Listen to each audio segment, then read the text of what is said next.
So, sports. What defines sports? According to the Merriam-Webster Dictionary definition of sports, it's an activity that involves physical exertion and skill where athletes compete against others for entertainment. But actually, according to the Sport Journal by the United States Sports Academy, the definition of sport has been attempted many times and a universal definition has not been determined. I'm John Yu, and today I'm going to be discussing what an activity that in name has the word sports in it, but in fact is not considered by many, and that's esports or electronic sports. So you might be asking, why is this controversial? Is it really important for esports to be considered a sport? And in fact, Chad Millman, the chief and editor of ESPN, says, who cares about the question, right? At the end of the day, it's cool, it's intense, the competition is crazy, it has million-dollar performances. And I agree with the statement, but for this argument, it's not about esports being a sport just in name, just for esports athletes to run around saying they're, in quote, a sports athlete, but rather the negative connotations that come with esports. Let's say, for example, you come home one day, you tell your parents you want to be an esports athlete, versus saying you want to enter the NBA draft. It's obviously two different types of aspects, and obviously the majority will have different reactions to these two statements. So with that in mind, I have three claims that I will say that will support this claim, and that's esports require physical health and mental skills like traditional sports. Esports support a fan base that watch games as entertainment, similar to traditional sports. And esports is continuing expanding, breaking in investments from major sponsors of traditional sports. So with the first statement, the most controversial one, is the physical aspect of esports. Obviously, clicking buttons and mouse buttons and keyboard buttons is not very physical demanding. But I thought, what about a sport like golf, which is obviously an individual sport? Why is it that the simple action of putts or swings and walking considered enough physical exertion for golf to be considered a sport? And according to the Sports Journal, in the same article, they explore the just simple aspects of playing a game, like your heart rate or your oxygen levels. And according to them, esports can be considered a sport based on these levels, but obviously there's no muscle exertion. So I thought that maybe the definition is not based on physical exertion during the game itself, but rather one that is required beforehand to perform at a peak during that activity. And that's one that many esports teams have required for their team members to do by hiring coaches and staff members that help them on diets and visiting the gym regularly. And obviously the mental aspect of esports is there, where in an interview by Business Insider of one of the major teams known as Team Liquid, they say that they train up to 16 hours a day at minimum 50 hours a week, which is obviously more than a regular 40 hours a week job. And so it's clear that esports is very mentally demanding, and physically very possibly loosely. So that comes to my second point of what are they training for? And so esports support a fan base that watch games as entertainment, similar to traditional sports.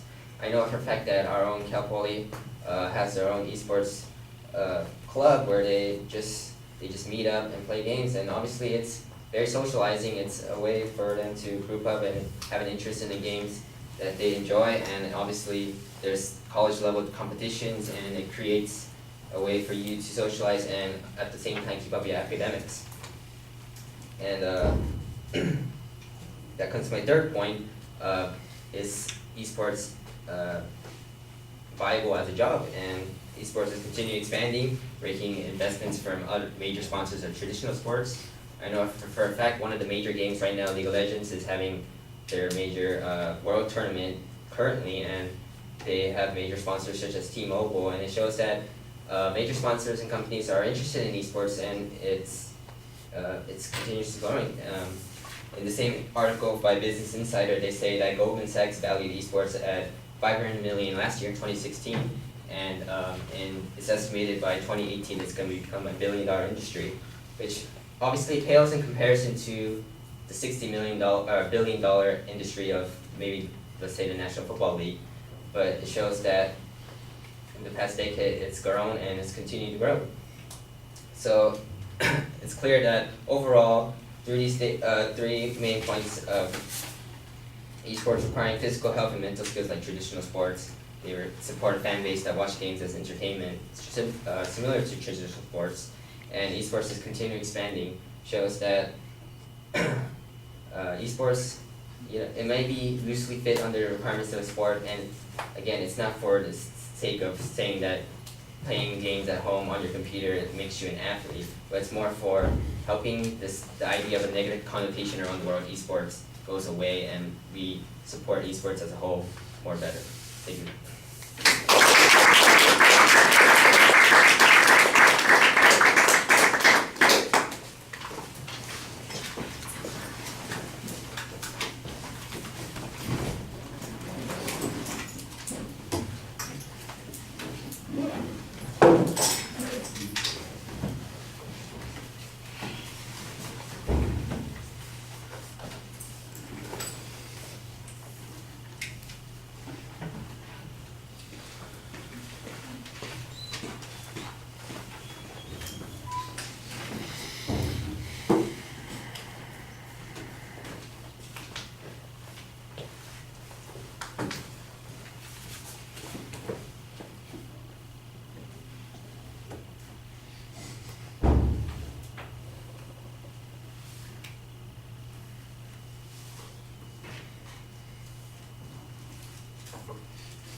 The supporting structure is relatively clear, which is strange because the proposition, I think, gets buried. You've got a lot of explanations about what esports are. You talk about, you kind of suggest that there might be some controversy on the particular issue.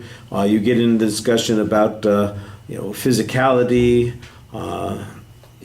and that sort of thing. But you never tell us exactly what point it is that you're trying to make. And I thought that was kind of strange. Generally, it seems like you're heading in the direction of suggesting that esports really are sports, or they ought to be considered sports, or that's viewing them as sports would have some advantage or some positive impact. But you never come right out and say that, and I think that that's problematic because that's the start of the argument. Everything else is designed to support that point, and when it's unclear, that's going to be problematic later on.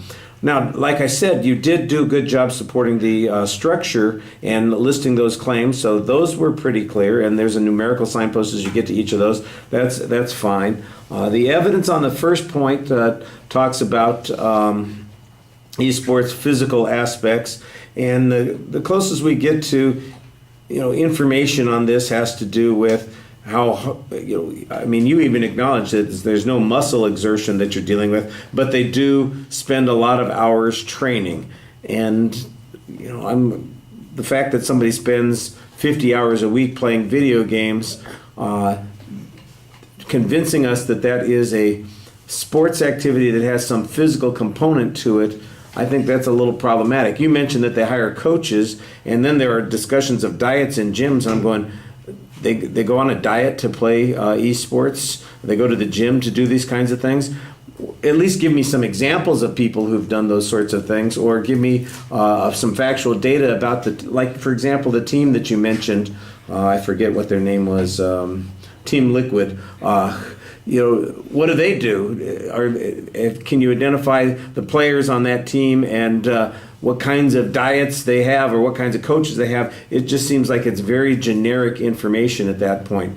On the second point, there's almost no information here to support that point, which is strange because that seems to me like the point that would be easiest to support. You could talk about the fan base, the number of people who watch these competitions, both online and in person, the amount of money that it brings in at the gate when they do have a competition like at Staples Center and they fill that place with 18,000 people who are watching a bunch of people playing esports. I'm sure that there's some way to demonstrate that there's a fan base for that. So that should be the easiest point to document, and it's the one that has the least amount of specific information on it. And then the issue about potential jobs, you turned it into kind of this negative connotation Gesundheit about people who maybe go to their family and say, I want to try out for the NBA versus I want to try out for esports. I would think that anybody who said that to their parents, either one of those things would probably get some negative reaction. It's not like one is automatically going to get a more positive reaction than the other. I suspect that people knowing the odds of what it takes to make the NBA are going to say, "What, are you crazy?" There's not much chance of that.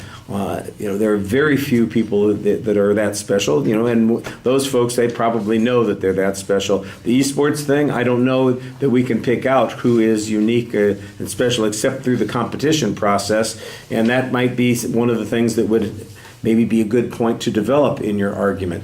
You had some good information in the speech in a couple of spots, but like I said, I think that you're missing some information in at least one section in particular, and that those points don't necessarily demonstrate what appears to be your generalization, appears to be the point of the speech, and that is that esports are in fact legitimate sports. Like you start off with the physical activity as kind of a defining characteristic, and we don't get much discussion of that later in the presentation. And if that's an important characteristic of defining sports, you ought to be telling us how the esports meet that. All right, thank you.